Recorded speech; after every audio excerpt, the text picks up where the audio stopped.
Welcome to the Jill on Money Show. This is the program that attempts to help you make better or at least less bad financial decisions. If there's something going on in your life that at all touches your money, we encourage you to get in touch with us. Go to jillonmoney.com. Click the Contact Us button. And of course, if you write us a note, that's great. We do our emails with those notes, but give us a lot of the background. I know I complain. I'm like, oh, it's so long. But without the background, it's very hard to understand how we can help you out. Now, if you want to skip all that writing, all you have to do is check the box and say you want to join us live on the air, and then Mark does everything else, which is so great. Hey, couple of things to note. We have a second podcast. It is called Money Watch. And the cool thing is that Money Watch, the podcast, is now being distributed by our friends here at Odyssey, where we distribute this podcast. So now, if you'd like a little bit more of Jill and Mark specifically, we're going to drop the episodes of Money Watch on Saturdays and Sundays, which is so much fun because some of you really miss having 7 days a week of us. You must subscribe to the Money Watch podcast on this feed, wherever you get your podcasts, or at Odyssey. And just know that what we're trying to do with the Money Watch pod is to do a little like a little bit more of the back to basics. We are going to try to focus on some of the foundational financial concepts that come up, coming to you Saturdays and Sundays. We are focusing on everything from, how to build and maintain credit or how to buy a house. And we're going to do some investment boot camps. We're going to do some financial wellness checks. We're going to do a lot of good stuff. So get in touch with us and make sure that you subscribe to the Money Watch podcast. Again, wherever you get your podcasts. Okay, enough of that business for now.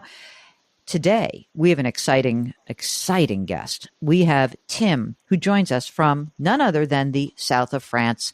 Tim, you are our first caller, I think, from the south of France. So, bonjour. How are you? Bonjour. How did you get to the south of France? Don't say you flew, but how is it you find yourself living there? So I've always wanted to live here. My mother was French before she became American. I grew up in the U.S., but I spent all my summers in France with my grandparents, and it just felt like the place for me. And I didn't know how I was going to do it, but it's just always been a dream to live here.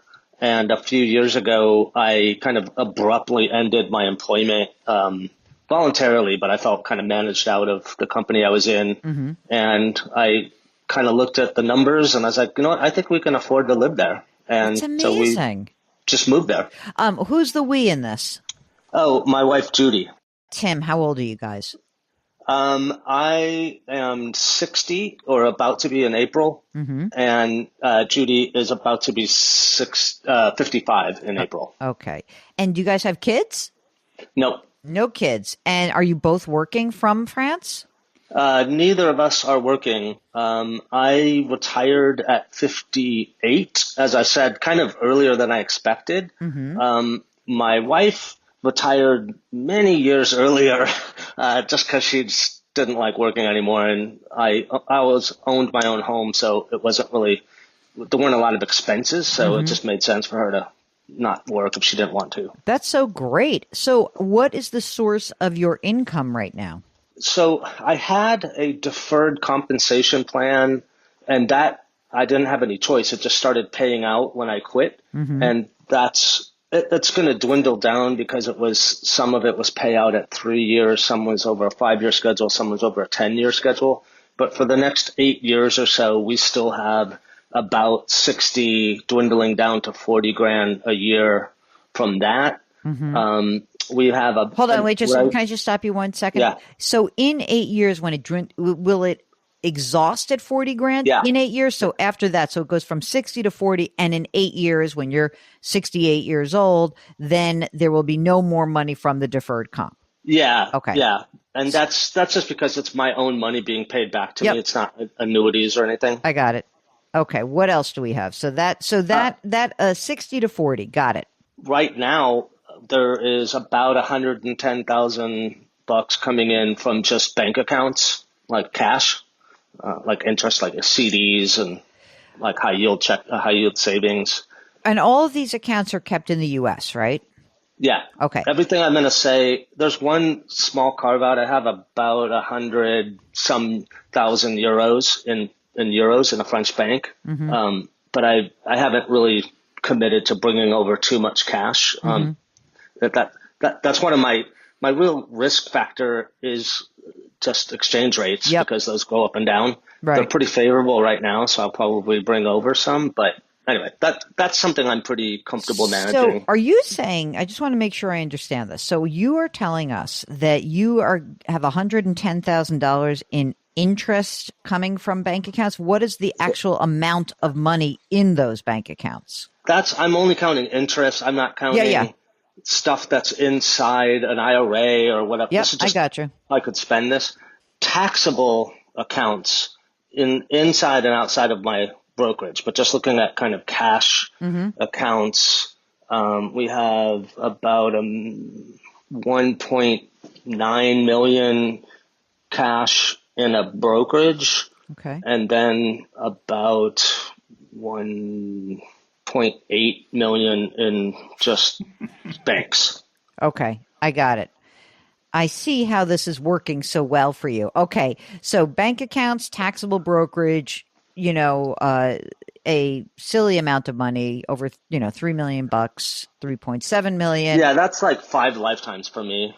I'm just not a spender. Okay. All right. So but that taxable account is that also investments, or that's just like the money market cash equivalent part of it?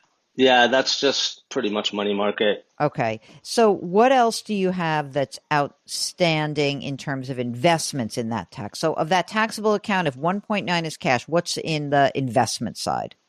Out of that money, only about 100 grand is in like BTI. I just have that. Okay. Like pretty much it's cash. All of my real investments are in the IRA or the Roth IRA. Okay. So let's say in the traditional IRA, how much is in there? 2.2 million. Okay. And the Roth IRA? Roth is 1.3 million. And Mark's laughing in the background. And did you guys keep your house or sell your house when you moved? Did you sell and buy? Sold and then bought for almost the equivalent amount. It was kismet because the exchange rate was actually 1.04 euros for every dollar. It went past parity, so it was like the universe told me to buy this apartment. So we have an apartment that I paid 600,000 euros for, which is about what I sold my old apartment in the U.S. for. So it was like basically just a transfer. So, I mean, you have a lot of money coming in. What is you say you don't really spend money. It sounds like that. You've piled up money here, tons of money. What do you guess you spend on an annual basis living in France right now? Okay. So I looked at this and we spend, that's another thing about, I would encourage all your listeners to move to France because it's not very, don't work here, but don't work here, here, just live here. Okay. Yeah. Because the taxes are very favorable for expats. But anyway, my all-in expenses for our household, not discretionary spending, but just, electric and the basics. You're nut. Yeah, homeowners, all that stuff. Let's say $1,200 a month. Okay, and then what's your discretionary? Twice that? So we went back and looked at what we've actually spent over a year, and that is an additional $1,100 a month. Get out. So we're spending. I just call it $2,500 bucks a month. Now we don't spend a lot. We don't go out to dinner. But you live in the south of France. Don't you want to go out to dinner? Don't you want to go on someone's yacht in the summer? That's why I'm calling. I need your permission. Yes, to do you that. have permission, please. I mean, it's amazing to me because even just so you're essentially living on the money from the deferred comp right now covers your everything you're spending. I mean, it may not in the future because your $2,500 a month will have to add inflation and the money will go down. But essentially, even if in 8 years, okay, you've exhausted that, you're not really even spending that interest that is being generated from the bank account and the taxable cash account, right? Yeah. Yeah. Who's going to get all this money? Yeah, who's Nobody. oh my God. Then spend it. What are you If I'm guys not doing? careful, it's going to go to France or somebody like Right. that, right? You So, gotta have some fun here. I although I'm mean, not planning to die, so I that's the understand. other. We know none of us plan to die, but all of us will die. Mark, that's Yeah. a great quote. I mean, really, come This on. doesn't even include Social Security. Right. And so No, that you will both be entitled to Social Security, right? yeah. My wife and I both have pensions. Mine's Mhm. tiny. It's like 800 a month or something, but and she has one that's 1400. They both kick in when we're 65, and we're 5 years apart. So jump to 2035 when we're getting no more deferred comp payout, but when we're all fully in our pension, then we should be getting six. Well, I put in about 100 grand of interest, but I calculated we'd be making about 16, maybe 17,000 a month. I mean, I don't even know what to do with myself. I mean, at this point, you know you can spend more. So what is it that's holding you back? I I don't. I think what I'm afraid is that if I start spending, I'm going to go out and buy a Ferrari or something. Are you Like, really? I mean, Tim, it does not seem Well, like a guy I mean, you could. even if you did, yeah. I know you go, so go blow 300 grand on a Ferrari and go crazy. yeah. Like, is there something that you would like to do that you are not doing right now besides the Ferrari? Um, we could probably travel more. The whole point of being in Europe is Right. that, every European country is an hour away by a plane or Yeah. a train. Right. So probably, go and like I've always been, I was purposefully homeless for a while because I just didn't like spending money on rent. And now I'm at an age where I should reward myself and pay $200 a night for a real hotel. Yeah. I guess that's what we're Yes. thinking of doing. Okay. So what I would do is this. I would say, first of all, I feel like you're sort of weirdly underinvested in your taxable account, but it doesn't matter. Like, That's true. That's very there's true. literally nothing that can harm you right now. I think what I would try to do is to encourage you to try to travel and do a little more spending. What I think this calls for is like a little mental gymnastics, or sometimes they say mental accounting, which is like a downside thing in behavioral finance. It's like you sort of jump around your brain and try to move one thing to go to something Yeah. else, but it's really no difference. You can do this, but I think we are going to have to segregate some of the money. So what I probably would do is maybe from your bank account is all the interest that I think you should just be happy to spend some amount of money and put it into a separate travel budget. And Yeah. I'm going to say this may sound crazy, but I would probably, because you start small, but like I'd put 2 grand a month and say that's your travel budget for the year, and see if you can, and force yourself to Yeah. spend it. Like, can you do that? I mean, Yeah. tell me- I'm a bucketed kind of thinker. So I was actually thinking of doing that, like just open yeah, maybe at my broker, just separate exactly. account and say, this was already accounted for. This is fun money. Yes, Just spend it. exactly. Okay. And if you want, you can just say, from some money market account, like I don't know what the money market is generating right now. It's probably 3 and change percent. It's a premier thing. So it's like 4 or something. But Okay. So, maybe if you want, maybe what you do is you say, okay, well, let's put some amount of money in there, 2 grand a month, 3 grand a month. I don't care. Whatever you could think you can really spend, and put it in that account. And then say to your wife, look, we don't spend any money, but why did we come do this if we're not going to travel? Yeah. So we're going to do the river cruise on this thing. We're going to we're going to go rent a car, and we live, basically it's like you live in New York and you're going to drive to Connecticut. So we're going to go rent a Ferrari and drive in Italy. We're going to go do like fun experiential adventures, because there's no reason for us not to. So I think that Yeah. that's one big thing. Do you guys have your estate documents done? No, because I had started to do a living will and revocable trust and all Yeah. that stuff, and that's really terrible in France. You have to pay something like 60% on assets in a trust. Like they're very antitrust over here. So Uh-huh. I was waiting to be a little more settled here and then talk to a French lawyer about the right way to set that up. But right now you're a U.S. citizen, no? I'm U.S. and French.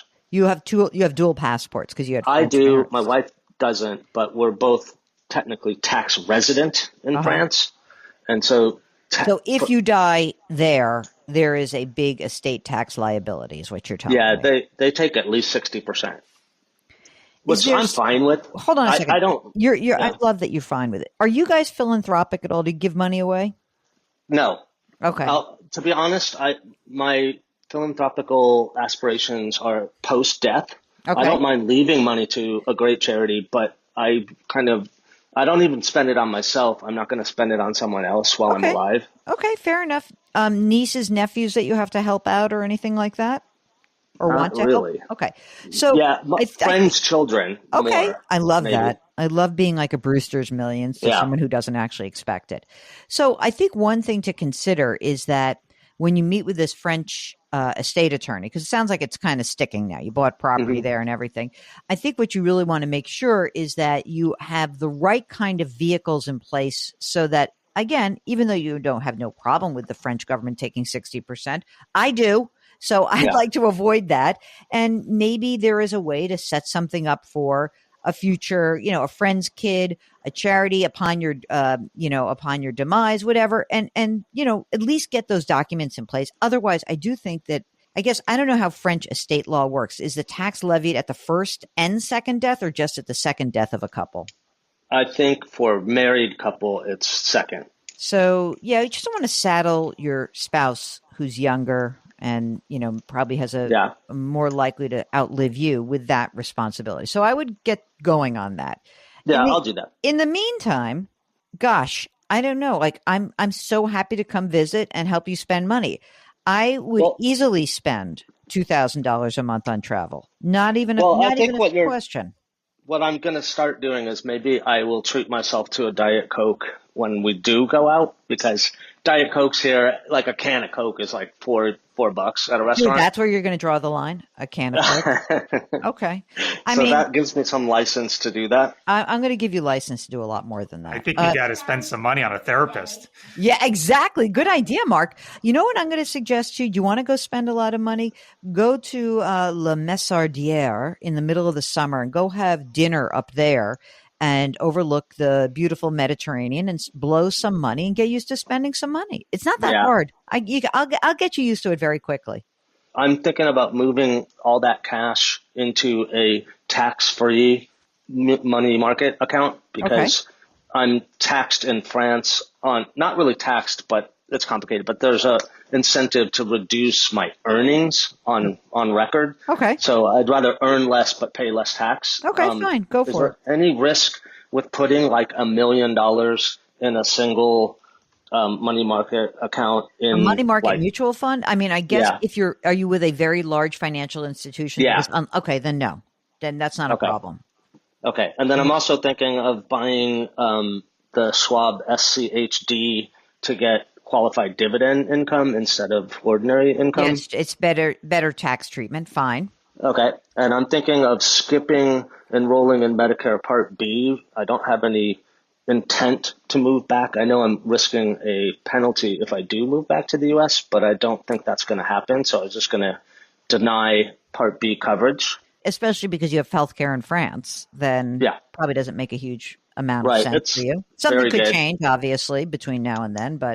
And by the way, if for some reason, let's just say, how do we think about this? Let's say you have some horrible rare disease, I hope that doesn't happen. Okay. And you have to get treated in the United States for that. And you have to pay for it. That's your downside. That's it. Well, in France, chronic disease like cancer, diabetes, covered at 100%. So sounds like good coverage to me. It's not bad. Au revoir, Tim. Have a bientôt. See you soon. Get our guest room ready and Go spend some money, for goodness It's sakes. waiting for you. I love I'll come that. spend money if you come visit me. Oh, I'm happy to have you spend money with us. Mark and I are very good at spending money when we travel, so don't worry. Hey, listen, good luck and give us a holler back and keep us posted. I love your pictures. It's beautiful. I Just appreciate it. beautiful. Thank you for the help. All right. Hey, I know this is a crazy situation. Millions of dollars, living in France, living the life. But you know what's so weird about it? It does strike me that so many of you have a hard time figuring out how to enjoy the fruits of all of your labor. So Tim's sort of halfway there. He made the move. It's awesome. Now let us help you have some permission to do the dreaming that you've done and actually make it a reality. So if you need some assistance, if you're just really kind of freaked out about this idea that, gosh, I used to make money and save money, it's really hard to spend money, get in touch with us. We are very good at walking you through the ways to get you to the place you want to get to. And it doesn't have to be huge. And we can, kind of bucket out an account that can help you out. And we can maybe prove to you in a way that makes sense that you are in great shape. So if that's you and you feel kind of freaked out by the idea of spending, especially when you are retired or you've left your job, get in touch with us. Go to JillOnMoney.com, click the Contact Us button. Let us know if you want to come on the air with us by checking the box. And by the way, don't forget, you can subscribe to this show on the Odyssey app, and you can also subscribe to our sister broadcast called Money Watch on the Odyssey app or wherever you find your favorite podcasts. Do something nice for someone else today. Change your work, change your wealth, change your life. Thank you for listening, and we'll talk to you tomorrow.